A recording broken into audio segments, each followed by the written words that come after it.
to talk a little bit about compassion and what does that mean. So compassion is something that I think drives a lot of what we do. So if you're in the person-centered business, compassion hopefully is one of your guiding principles. When you're working with a student or a client who is very challenging, maybe causing a lot of difficulties or is having some pretty significant barrier behavior, something that's really important for me personally is to always remember that they're a person first, that they're a human being, and that what they're doing is because they have a need that needs to be met. So, maybe it's a sensory need and it's really hard for us to identify what that need is. Maybe for some reason they're extremely dysregulated. Maybe they're experiencing some trauma at home that they cannot or do not have the skills to be able to cope with that trauma.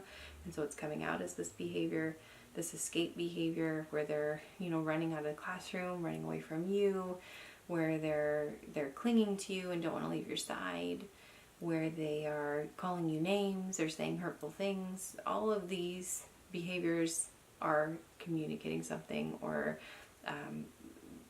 happening because there's a need that hasn't been met. So really trying to reframe and think of it that way. I don't have perfect days. Days go up and down. And, I am hard pressed to find somebody who has a perfect day every day. So for us to hold our students or our clients to that standard is unrealistic.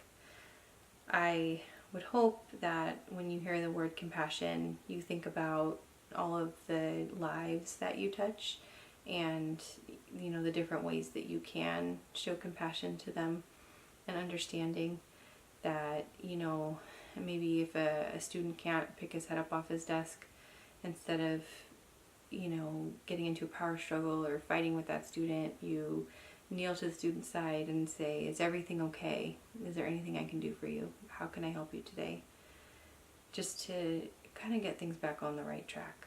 Because a lot of the time what they're doing isn't because of you, it's because of something that's happening with them. And so our job is really to find out what is happening with them and why this behavior is happening, and not blaming them for it or assuming negative intent, assuming that they're doing it to cause a distraction or disruption, or they're doing it to hurt those around them, that it really might be a skill deficit. Maybe they don't know how to interact. And that's hard sometimes when you're dealing with someone who doesn't have a learning disability or doesn't have a diagnosis and they're, 13 years old. Why don't they do what they're supposed to do?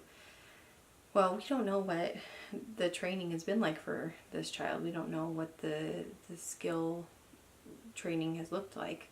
There could have been some gaps that we don't even realize. There's a lot of media and access to video games and technology, which I think is great, but at the same time, some of it goes unregulated.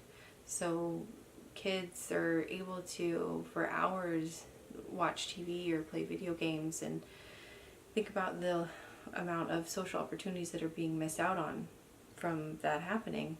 And that's not to criticize or critique, but the social skills practice and the amount of hours kids spend socializing is less. And when you're working with kids, you can see that they have such a hard time playing and imagining and on the playground coming up with games to play. So it starts really young, and as they grow up, maybe they continue to not have those opportunities. And we all know that socializing is such a huge part of life. If you can't socialize, if you can't look to your peers for help or support, if you can't seek out your friends for positive role models, then life is going to be very difficult. And really that's a skill deficit. They're a deficit in that area. And that's something that's really hard to assess for. So just try to be compassionate. Put yourself in their shoes, wherever those little shoes might take them. Thanks for listening.